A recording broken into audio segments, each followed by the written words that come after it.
Hello and welcome to Do It Yourself channel. Today I will show you where to find the option and how to change magnification type for magnification function in Realme 14x phone.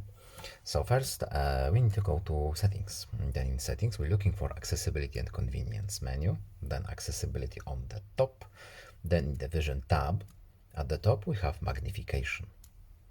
And here we have our options. So magnification tab is here. We have few options to choose from. We have magnify full screen option. We have magnify part of the screen, and here we have the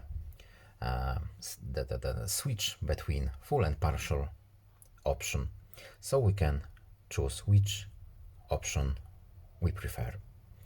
And then OK, and now our type has been changed.